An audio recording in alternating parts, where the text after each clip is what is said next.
Doctor Tariq फजल चौधरी साहब, वफाकी वजीर बराए पार्लिमानी उमूर, इस वक्त हमें ज्वाइन करें। डॉक्टर साहब अस्सलाम वालेकुम, बहुत शुक्रिया आपने वक्त निकाला। डॉक्टर साहब, टू बिगिन विद, आज पाकिस्तान तहरीक इंसाफ ने जो वॉकआउट किया असेंबली से, आया कि उनकी स्पीकर कौमी असेंबली से मुलाकात भी हुई और अपने रिजर्वेशंस भी उन्होंने उनके सामने रखे। आपने भी कहा था कि जो इन्होंने इस्तीफे दिए हैं वो भी मंजूर जो है वो नहीं होंगे, लेकिन इनके असेंबली से बाहर असेंबली लगाने से आपको लगता है कि पार्लिमानी जो फंक्शनिंग है, पार्लियामान की फंक्शनिंग, वो मुतासर होगी? जी, बिस्मिल्लाहिर्रहमानिर्रहीम। देखिए, उनकी इन हरकतों से पार्लिमानी फंक्शनिंग जो है वो तो बिल्कुल मुतासर नहीं होगी। पार्लियामेंट अपना जो मामूल का बिजनेस है वो बिल्कुल करेगी। और अभी जो इनका वॉकआउट है वो तो यानी अफसोसनाक तो पहले ही था, लेकिन ज्यादा अफसोसनाक इसलिए है कि अभी असेंबली में क्या हो रहा है। असेंबली में अभी मुल्क में जो सैलाबी सूरत हाल है उसके ऊपर गुफ्तगू हो रही है। हमने अपना जो नॉर्मल असेंबली का एजेंडा होता है, लेजिस्लेटिव एजेंडा, उसे सस्पेंड करके थ्रू अ मोशन अभी सिर्फ और सिर्फ मुल्क में सैलाबी सूरत हाल के ऊपर बात हो रही है। कल स्पीकर साहब की सरबराही में असेंबली का इजलास खत्म करके एक वक्त जो है अरकान पार्लियामेंट का, वो एनडीए में जो नेशनल डिजास्टर मैनेजमेंट अथॉरिटी है उसका हेडक्वार्टर इस्लामाबाद में है, हम सब ने उसको विजिट किया और उन्होंने हमें जो इस वक्त क्लाइमेटिक चेंजेस हो रही हैं पूरी दुनिया में, पाकिस्तान में, उनके बारे में आगाह किया। मीटिंग थी जो कल तमाम अरकान पार्लियामेंट को एनडीए में, जो एनडीए में के चेयरमैन हैं जनरल साहब, उन्होंने दी और उसमें भी पाकिस्तान तरीके से बाइकआउट किया। भाई, वो तो मुल्क की बात हो रही है, मुल्क में जो कुदरती आफत इस वक्त आई हुई है उस पर बात हो रही है, उसका भी बाइकआउट। हालांकि डॉक्टर साहब, आज जो करारदाद उन्होंने असेंबली से बाहर असेंबली लगा के जो करारदाद सामने लेकर आए, उसमें उन्होंने सैलाब मुतासरीन से और जो शहीद हुए हैं उनके लवाहिकीन से इजहारे हमदर्दी की है। उस करारदाद के भी नुकात में ये बात मेंशन्ड है और साथ साथ अपना जो एहतजाज है उन्होंने वो भी मौखर किया इसी बात पे कि मुल्क को इस वक्त जिन मुश्किलात का सामना कर रहा है। देखिए, इस वक्त पार्लियामेंट के अंदर सैलाबी सूरत हाल पे गुफ्तगू हो रही है, उससे वो कता ताल्लुक हैं। जो एनडीए में आपको ब्रीफिंग दे रही है, केपी सबसे ज्यादा मुतासरा सूबा है, 800 से ज्यादा वहां पे कीमती इंसानी जानों का नुकसान हुआ है। अब सूरत हाल क्या है, आइंदा अगले साल हमने से बचना कैसे है, इस पर ब्रीफिंग हो रही है। उसमें तो आप जान ही रहे, और असेंबली के बाहर एक जनाब वो ड्रामा करके आप करारदाद, वो करारदाद है, वो तो कुछ भी नहीं है, वो तो ऐसे ही एक ड्रामा है।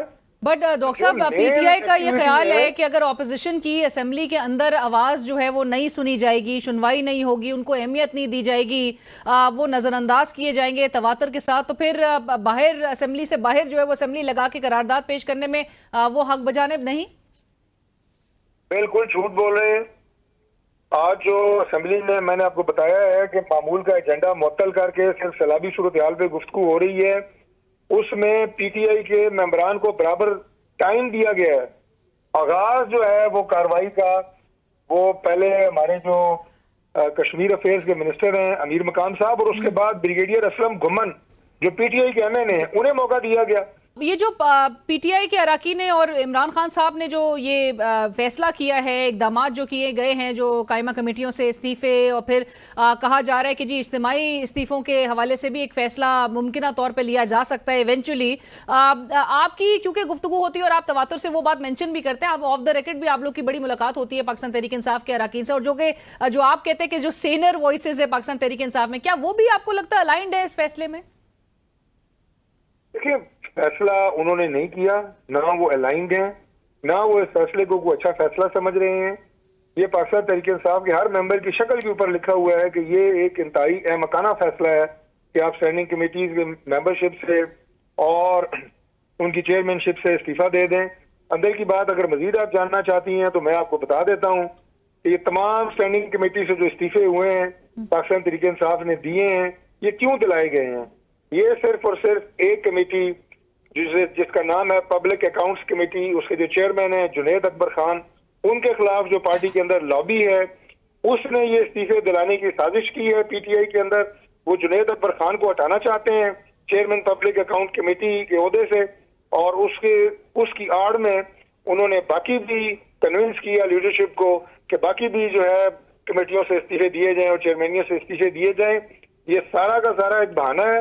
असल टारगेट जुनैद अकबर खान है, उनके खिलाफ जो लोग हैं, मैं पर्सनल तो नहीं इतना चाहूंगा कि कौन कौन है, लेकिन इतना ही कहूंगा कि उनके खिलाफ जो लोग हैं वो उन्हें सिर्फ पब्लिक अकाउंट कमेटी की चेयरमैनी से हटाने के लिए ये सारा ड्रामा हुआ है जो तहरीक इंसाफ में है। इसमें कोई और बात नहीं है, कोई और जमहूरियत जाती कुछ भी नहीं है। राइट, सिर्फ और ये एक बंदे के खिलाफ साजिश है। एक बंदे के खिलाफ आप कह रहे हैं कि साजिश है, और हुकूमत बहरहाल ये चाहती है कि ये नजरसानी करें, और स्पीकर साहब ने भी उनसे कहा है कि वो मशवरा दे रहे हैं, वो रिविजिट करें इस फैसले पे। लेकिन साथ साथ ये भी उन्होंने जो अपनी जो रिजर्वेशंस हैं पाकिस्तान तहरीक इंसाफ के अरकान ने, वो स्पीकर साहब के सामने भी यही रखी। डॉक्टर साहब के जो इमरान खान साहब तक जो रसाई है उसको अनइंटरप्टेड वो होनी चाहिए, मुलाकात करवाई जानी चाहिए। वो शाहिद खटक साहब तो गुज़िश्ता हफ्ते तक आपसे रब्ता करना चाह रहे थे और आपसे पूछना चाह रहे थे कि वो मुलाकात ताहाल नहीं कर सके। लेकिन क्या ये हुकूमत इंश्योर कर सकती है कि इमरान खान साहब तक जो एक्सेस है वो अनइंटरप्टेड होगा? जी बिल्कुल, इसको हम न सिर्फ इंश्योर कर सकते हैं बल्कि इंश्योर करेंगे। Medical officer in charge central jail Rawalpindi की तरफ से उसमें बताया जा रहा है कि उनके दांतों की हसासियत और कानों में मुस्तकिल आवाज़ जो है वो उसकी हवाले से सपोर्टिव मैनेजमेंट की पहली बार जो है वो सिफारिश की गई है। ये इश्यूज जो है वो एग्रीवेट हो रहे हैं और बार बार इंसिस्टेंस इस बात पे कि जो प्राइवेट डॉक्टर है उस तक रसाई उनको देनी चाहिए। तो क्यों रेजिस्ट कर रही है हुकूमत? इमरान खान के साथ किसी का भी कोई जाती अनाद नहीं है। हाँ। और हम बहैसियत गवर्नमेंट भी बड़ी जिम्मेदारी का मुजाहरा करते हैं और हम वैसे भी वफादार लोग हैं। हम इमरान खान की तरह वो नहीं है कि जो हाथ लड़ा के जी मैं एसी बंद करूंगा और मैं फलान, कभी किसी ने कोई स्टेटमेंट दी है? इमरान खान को तमाम तर तिब्बी सहूलियात मौजूद है और जो फॉर्मर प्राइम मिनिस्टर को जेल के अंदर जो फैसिलिटीज देनी चाहिए या उसका राइट है वो सारी उसके पास है। इसी के साथ ही बढ़ेंगे एक ब्रेक की तरफ, हमारे साथ रहिए।